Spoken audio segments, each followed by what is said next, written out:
Bueno, normalmente, cuando pensamos en el código de un programa informático, hay como una expectativa de precisión absoluta, o sea, todo es binario. Ujú. Pulsas una tecla y el programa se ejecuta. Hay una relación impecable de causa y efecto. Claro, el sistema responde a instrucciones claras. Digamos que hay cero ambigüedad ahí. Eso es.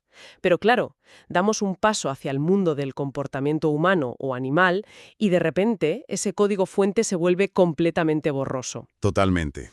Es como, a ver, ¿por qué revisamos el teléfono móvil constantemente sin ningún motivo aparente?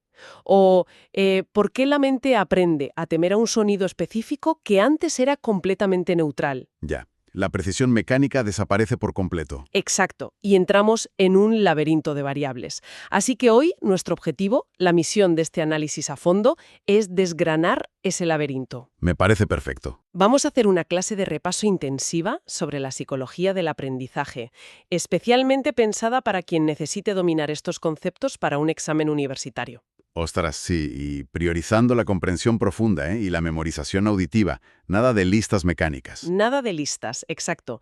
Para ello vamos a usar las instrucciones generales, el capítulo 5 del Manual de Tortosa sobre aprendizaje social, los fundamentos del condicionamiento operante y los programas de reforzamiento del tema 5. Yo estoy preparadísima. Yo estoy listo también. Y, a ver, la primera barrera aquí es entender que no todo lo que hacemos es aprendido. Ujú. O sea, hay comportamientos que vienen de fábrica. Instalados directamente en el hardware biológico. Aislar este comportamiento innato es el punto de partida obligado. Claro, porque no podemos atribuir al aprendizaje acciones que están genéticamente programadas para garantizar la supervivencia, ¿no? Efectivamente, hablamos de respuestas primarias como los reflejos espinales, o fenómenos más básicos aún, como los tropismos y los taxismos. A ver, pensemos en un girasol. El girasol sigue la luz del sol a lo largo del día. Ese movimiento, el fototropismo, no implica que la planta haya aprendido a hacerlo. No, para nada. No es que viera a otros girasoles o alguien le diera un premio, es biología pura buscando simetría. Sí, biología buscando energía. Y lo mismo pasa con los taxismos, donde un organismo simple se acerca o se aleja de una fuente de calor o de un químico. Vale. Entonces, si descartamos el girasol y las respuestas biológicas automáticas, la pregunta central para el examen es, ¿qué es exactamente el aprendizaje? Pues mira, la definición más robusta, la que siempre cae y que formuló Kimball. Ojo al año, en 1961. Kimball, 1961. Exacto. Kimball definió el aprendizaje en 1961 como todo cambio relativamente permanente en la potencialidad de una conducta que se produce como resultado de la práctica reforzada.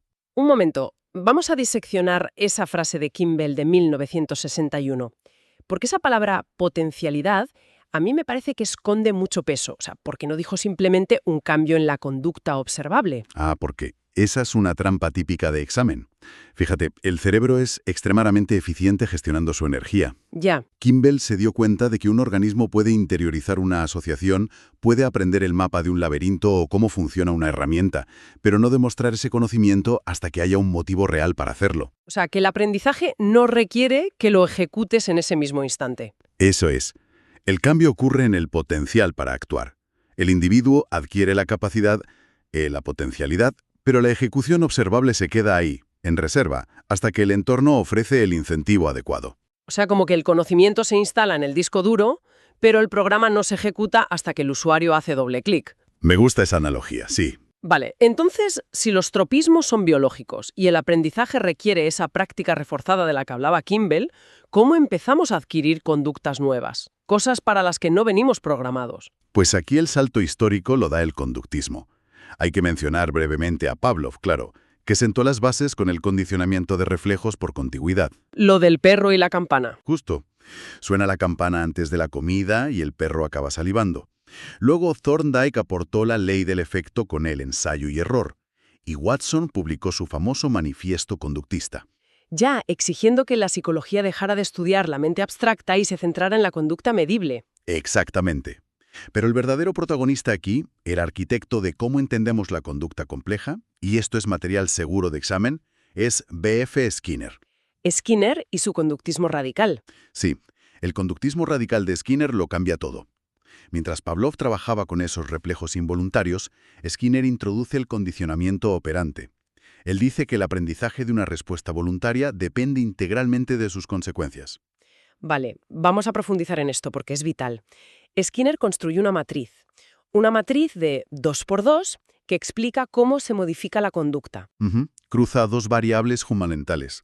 Por un lado, la contingencia. que es la acción de dar o quitar algo, ¿no? Eso es. La contingencia puede ser positiva si añadimos un estímulo o negativa si retiramos un estímulo.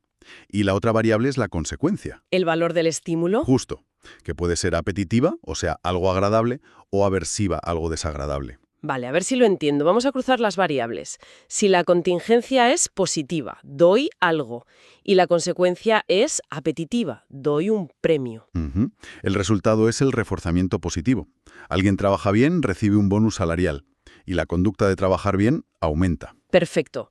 Y en la diagonal opuesta tendríamos el castigo negativo. Que técnicamente, para que quien nos escuche lo apunte, se denomina entrenamiento de omisión. Entrenamiento de omisión. O sea, el individuo hace una conducta indeseada y la contingencia es negativa. Le quitamos algo. Eso es, como la consecuencia que le retiramos es apetitiva, le estamos quitando algo que le gusta. Un adolescente se salta el toque de queda y pierde el acceso a Internet. Claro. Y la conducta de saltarse el toque de queda disminuye. Vale, espera. Quiero que nos detengamos en el tercer cuadrante, el castigo positivo. El más polémico. Sí, porque haces algo mal, la contingencia es positiva porque añado algo, pero la consecuencia es aversiva. Te doy algo malo. Una bronca, por ejemplo. Exacto. Y a ver, la teoría conductista clásica de Skinner advierte contra el uso del castigo, pero la experiencia diaria a veces te dice lo contrario. Si un perro muerde unas zapatillas y el dueño le da un grito fuerte, el perro suelta la zapatilla inmediatamente. Ya, parece que funciona. Claro, parece que el castigo positivo funciona a la perfección. Entonces, ¿por qué la psicología insiste tanto en que es ineficaz a largo plazo? A ver, es que detiene la conducta en seco a corto plazo, eso es cierto. Pero el problema reside en los efectos secundarios. El castigo genera una respuesta emocional de miedo superintensa. Y ese miedo bloquea el aprendizaje de nuevas alternativas. Además, el organismo asocia el castigo no solo con lo que he hecho mal, sino con la persona que administra el castigo y con el lugar. Ostras, claro. El perro no aprende a no morder la zapatilla, aprende a no morderla cuando el dueño está delante en esa misma habitación. Exactamente. Para que un castigo sea verdaderamente eficaz, requiere unas condiciones que son casi imposibles en el mundo real. ¿Cómo cuáles? Pues debe ser inmediato, súbito, de intensidad suficiente sin causar daño. Y lo más importante, tiene que ir acompañado del reforzamiento paralelo de una conducta incompatible. O sea, enseñarle qué hacer en lugar de eso. Claro, sin enseñar una alternativa viable y premiarla, el castigo solo suprime la respuesta temporalmente. Vale, clarísimo. Nos queda el último cuadrante de la matriz de Skinner. Y este es el que más confusión genera en los exámenes, el reforzamiento negativo. Sí, la palabra negativo engaña muchísimo. ¿Engaña? Sí. Porque no es un castigo. Es quitar algo malo, una contingencia negativa sobre un estímulo aversivo para que la conducta aumente. Pero el temario divide esto en dos mecanismos y quiero que lo aclaremos muy bien. Escape y evitación. Vital para el examen, sí. La diferencia exacta entre escape y evitación. ¿Cuál es la línea divisoria temporal y neurológica ahí?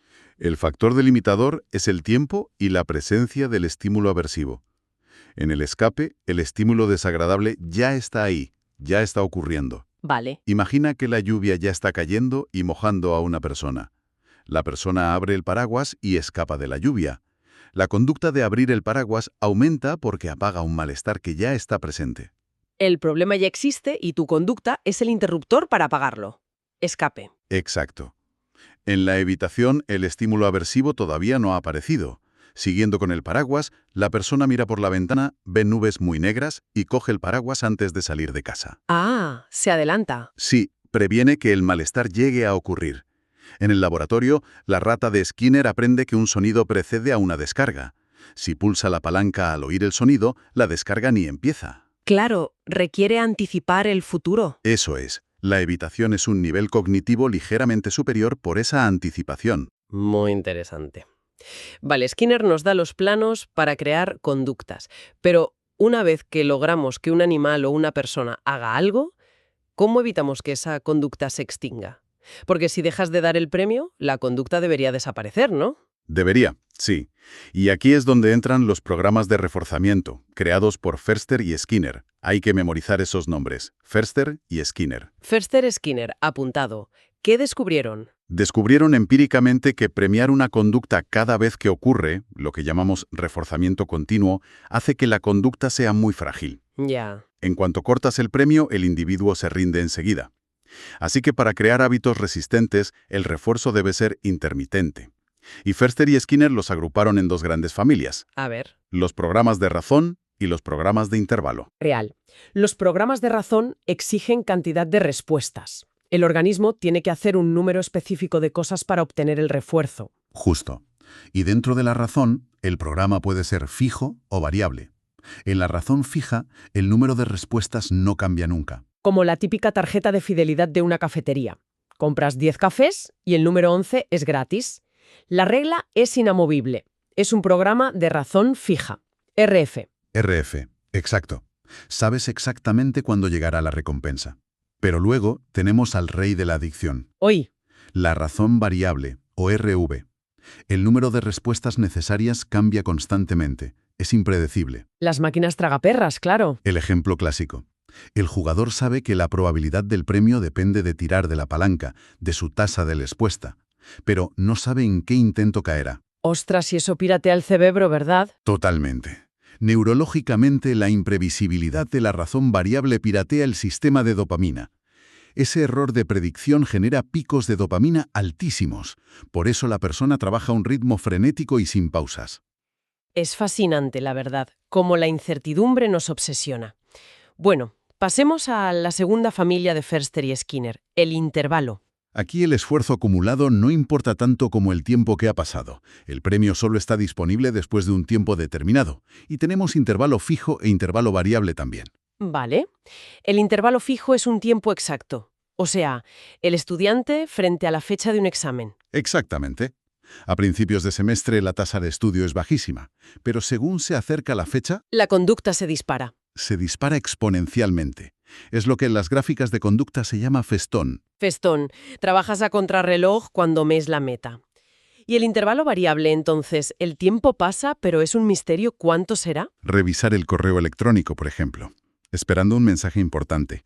Puede llegar en 1 minuto o en 4 horas. Y tu comportamiento de abrir la aplicación se mantiene estable porque cualquier momento podría ser el bueno. Claro.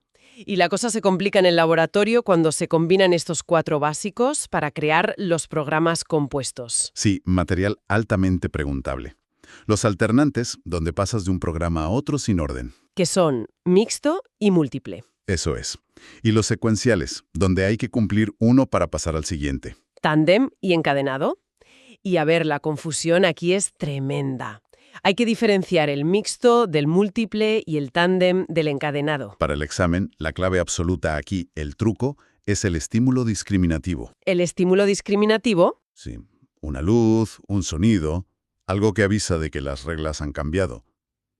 En los alternantes, el mixto alterna al azar sin dar ninguna pista, operas a ciegas. Vale. Pero el múltiple señala cada componente con un estímulo discriminativo.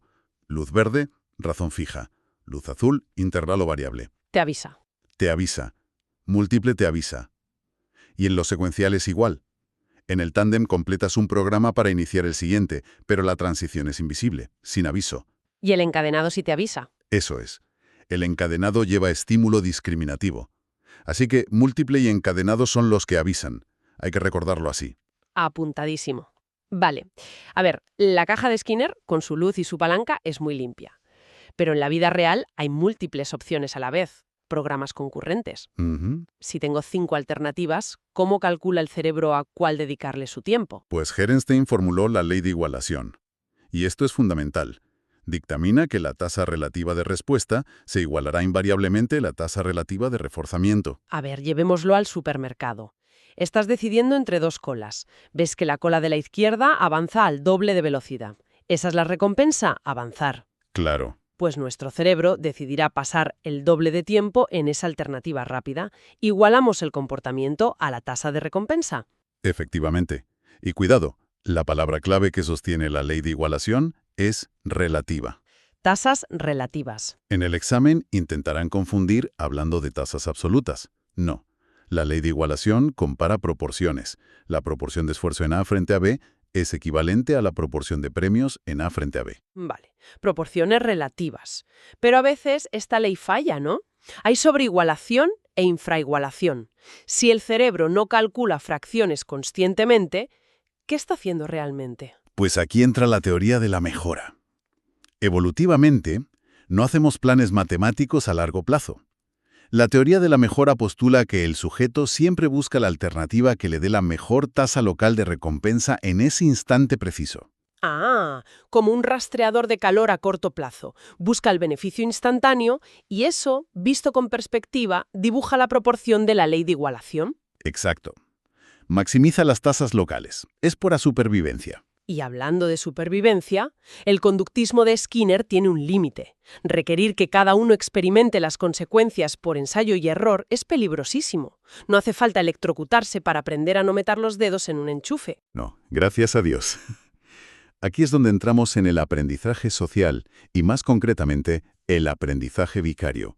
Capítulo 5 del Manual de Tortosa. Tortosa, capítulo 5, aprendizaje vicario. Bandura demostró que el aprendizaje no requiere experiencia directa, requiere observación. Rompe el esquema rígido estímulo-respuesta del conductismo, añadiendo el factor social y cognitivo. Aprender a través de otro. Justo. Hay dos figuras, un modelo, que ejecuta la acción, y una observadora u observador. Quien aprende no necesita recibir la consecuencia en su propia piel. Le basta con ver las consecuencias en el modelo. Es un atajo evolutivo brutal. Totalmente. Vemos a alguien tocar una serpiente, le muerde y nosotros grabamos la respuesta de evitación sin arriesgar nada.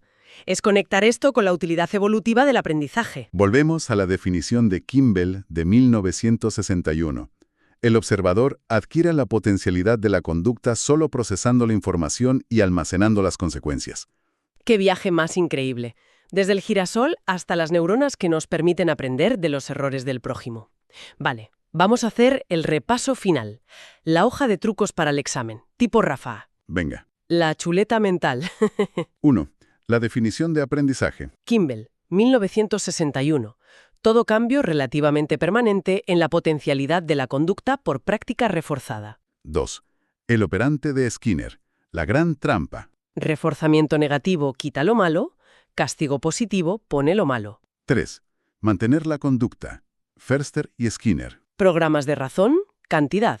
Programas de intervalo, tiempo. Y recuerden, múltiple y encadenado siempre avisan. 4. La ley de igualación. Siempre, siempre, siempre habla de tasas relativas, nunca absolutas. Impulsado por la teoría de la mejora a corto plazo. ¿Y 5? El aprendizaje vicario, del capítulo 5. La figura del modelo y la no necesidad de experimentar la consecuencia en primera persona. Una síntesis perfecta. Aunque todo esto desmitifica un poco la idea de la voluntad pura, ¿no? Pues sí, es una reflexión provocadora para cerrar. Al estudiar la ley de igualación y los programas de refuerzo, te das cuenta de que nuestras conductas más libres son a menudo resultado de programas invisibles. Creemos que decidimos nosotros. Pero tras ver cómo buscamos optimizar recompensas locales, ¿cuántas de nuestras decisiones diarias son realmente nuestras? ¿Y cuántas están matemáticamente condicionadas por el entorno? ¡Ostras! Menuda pregunta para dejar en el aire. Da mucho que pensar. Muchísimas gracias por este repaso tan profundo y hasta el próximo análisis a fondo.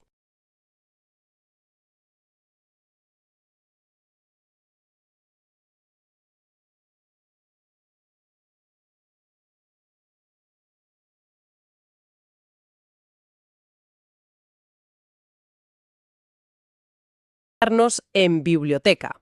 Si este contenido te ayudó a entender mejor la asignatura, suscríbete al canal y activa la campanita para no perderte los próximos resúmenes, repasos y explicaciones. Tu apoyo ayuda a que esta biblioteca siga creciendo. Nos vemos en el próximo video.